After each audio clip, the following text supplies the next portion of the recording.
Deux jeunes Souletins sont partis en voyage humanitaire au Bénin dans le cadre de leurs études. Du coup, moi j'ai fait l'Elisabeth TP comme Chomin. On a passé 5 ans à Anglette. On est arrivé dans cette école après le bac, où on a fait 2 ans de prépa intégrée et après 3 années pour terminer notre diplôme. Et depuis début septembre, on vient de valider notre diplôme d'ingénieur. Et donc la particularité de cette école, c'est que en 5e année, en fait, il y a chaque année un projet humanitaire qui est réalisé dans un pays à l'étranger. Et donc cette année, en fait, on est parti passer 5 semaines au Bénin pour construire un collège.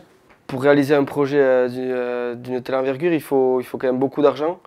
Et pour ce faire, nous avons créé une commission financement.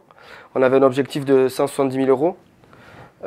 Donc on a réussi à atteindre cet objectif. On avait des dons de collectivités, des dons de particuliers, beaucoup de dons d'entreprises et une partie événementielle. On a organisé pas mal d'événements dans le Pays Basque ou même dans l'Aquitaine où on a été jusqu'à Bordeaux, en Bigorre et notamment un Cantaldi en Soule qui s'est passé il y a maintenant un an, en novembre dernier, où plusieurs chanteurs basques sont venus nous prêter main forte pour pouvoir réunir quelques sous propres à ce projet. Donc les premières impressions en arrivant sur place, déjà en sortant de l'avion, c'est la chaleur. On arrive à peu près à 11 h du soir et il doit faire 35 degrés et ça nous fait très bizarre parce qu'on n'est pas du tout habitué à ces conditions. Et après on se rend vite compte que la vie là-bas sur place, c'est pas du tout la même qu'on a ici. Les conditions, c'est pas du tout les mêmes, c'est compliqué. Premières impressions sur place, nous en fait moi je faisais partie d'une prémission où on était 6 et on ne savait pas trop à quoi s'attendre. On avait eu que quelques échos de par l'ONG. On savait que ce niveau climat ça allait être compliqué. On savait que le niveau de vie était très pauvre et du coup quand on est descendu de l'avion on n'a pas été déçus. Même moi c'était un peu plus que ce à quoi je m'attendais. Ça fait vraiment bizarre, ça fait redescendre sur terre et on comprend qu'on est parti pour 6 semaines où ça allait pas être évident. J'avais le rôle de chef de chantier, on était 3. On a été élus par la classe. Donc il y en avait un qui s'occupait de tout ce qui était maçonnerie, un deuxième qui s'occupait de tout ce qui était coulage de dalles, coulage de béton et approvisionnement des matériaux, et un troisième, moi en l'occurrence, qui m'occupait de la partie charpente. Donc je devais moi aussi m'occuper de l'approvisionnement du bois, qui n'était pas évident. Donc moi sur chantier, j'étais l'ouvrier de Damien du coup. Et en fait on était 50 du coup, on était 54 de la promotion à être sur chantier tous les jours pour travailler. Et on a aussi été aidé par quelques maçons béninois qui sont venus travailler sur site, notamment pour des choses assez techniques comme les enduits, parce que c'est des techniques qu'on ne maîtrise pas forcément vu qu'on n'a aucune formation pratique là-dedans avant de partir. Les plus grosses difficultés rencontrées, c'était au niveau des approvisionnements de matériaux, parce qu'on avait affaire à des entreprises qui nous disaient qu'ils avaient tous les matériaux dont on avait besoin, mais au final qu'ils ne l'avaient pas. Donc on était obligé d'aller par exemple nous on est parti voir dans la Syrie s'ils avaient tout le bois nécessaire, parce que le bois n'arrivait pas et on s'est rendu compte qu'en fait ils nous mentaient, quoi. Et ils ne voulaient pas nous dire la vérité parce que on était un portefeuille pour eux, on avait beaucoup d'argent, on arrivait avec, ils savaient qu'on avait beaucoup d'argent et cet argent eux ils le voulaient, donc ils étaient prêts à tout pour le récupérer, sauf que, en travaillant bien sûr, mais sauf qu'ils avaient pas conscience du délai qu'on avait. On a réussi à faire tout ce qu'on voulait et tout ce qu'on avait prévu avant le départ. Donc en tout on aura passé 5 semaines sur le chantier avec 4 jours de repos. Au niveau des horaires, on a dû s'adapter surtout à la météo et à la chaleur. C'est-à-dire qu'on commençait tôt le matin et on avait quand même une grosse coupure le midi pour pouvoir se reposer parce que c'est le moment de la journée où il fait le plus chaud.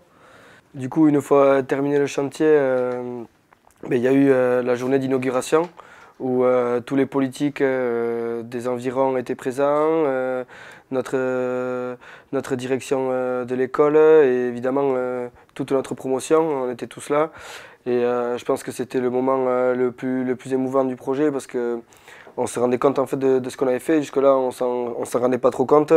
On était à fond, on était la tête dans les guidons pendant 6 semaines. Donc c'est vrai que ce jour-là était assez émotionnel et assez marrant aussi parce qu'on a eu droit à quelques danses locales qui étaient assez spéciales, on va dire.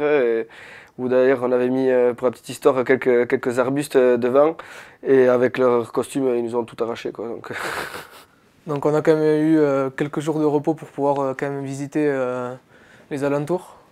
Donc par exemple un dimanche on a été visiter la cité lacustre de Ganvier. C'est en fait un village qui est construit sur pilotis, carrément sur le lac, où ils vivent principalement de la pêche dans ce village. D'ailleurs on a eu quelques problèmes gastriques avec le poisson béninois, parce qu'il y a la moitié de la promotion qui est tombée malade la première fois qu'on en a mangé. Du coup on a stoppé le poisson pour la suite du séjour. Le pays est très stable. Faut savoir que quand même, il y a une population qui est majoritairement très pauvre, bien qu'il y ait des personnes très riches entre guillemets, qui leur piquent tout. Ça, on l'a bien vu, notamment le jour de l'inauguration où la personne la plus haut gradée, elle est venue avec des bagues en or, alors que pendant 6 semaines, on était à côté d'enfants qui n'avaient même pas de quoi s'acheter les chaussures. Donc au niveau de l'organisation sur place, on était tous logés dans une auberge, à côté du chantier. Donc les premières nuits, c'était très compliqué à cause de la chaleur et au final, la moitié de la classe a fini à dormir à la terrasse dehors.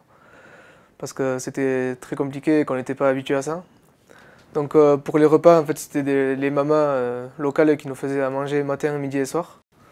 Au niveau de la population locale, nous on a eu affaire aux membres de l'ONG qui tous les jours nous aidaient pour le quotidien, pour tout ce qui était logistique. Et aussi en grande partie aux enfants, aux collégiens qui étaient juste à côté de nous, qui durant nos pauses le midi restaient avec nous. On a joué au foot, au rugby, on a joué aux cartes avec eux. Enfin, on passait vraiment de très bons moments. Il y a eu quelques affinités qui ont été créées. Et il y en a d'ailleurs, on en a quelques-uns dans la classe qui ont eu quelques larmes sur leur t-shirt quand on partait. Pour la petite histoire, au début, quand on est arrivé sur site, les Béninois ils nous disaient que c'était impossible, qu'on n'arriverait jamais à faire en 5 semaines un bâtiment aussi grand. Et avec toute la motivation et toute l'énergie qu'on a mis sur site, au final on a réussi et on est encore très contents. On est très fiers d'avoir réalisé ce projet. Tout d'abord, c'est une aventure humaine fantastique, vu qu'on on a réussi à à améliorer les conditions de vie scolaire dans un village. Il faut savoir qu'avant, il y avait déjà des bâtiments en dur où il y avait des salles de classe, mais très peu par rapport au nombre d'élèves présents sur le site. Cette année, il y avait à la rentrée 200 élèves de plus et du coup, nous, on a construit 4 salles de classe pouvant accueillir jusqu'à 60 élèves par salle de classe. Donc voilà, on a quand même amélioré leurs conditions. Techniquement aussi, ça nous a apporté pas mal de connaissances qui nous servent déjà et qui vont nous servir ensuite. Parce qu'on s'est mis dans la peau d'un ouvrier pendant 5 semaines et c'est toujours bien pour notre futur de se mettre aussi à leur place et de voir ce que c'est le vrai travail manuel sur site. Dans tous les points, que ce soit humainement, techniquement, ça reste un souvenir incroyable. Un petit coucou à tous nos amis béninois qui auront peut-être la chance de nous regarder sur internet. On aura à cœur de leur passer le lien. À tous nos potes de promo qui auront à cœur de se foutre de nous une fois cette vidéo terminée, publiée, et à bientôt. L'aventure est finie pour nous, mais elle continue pour l'association Humanisa, puisque nos successeurs viennent de décider de leur destination.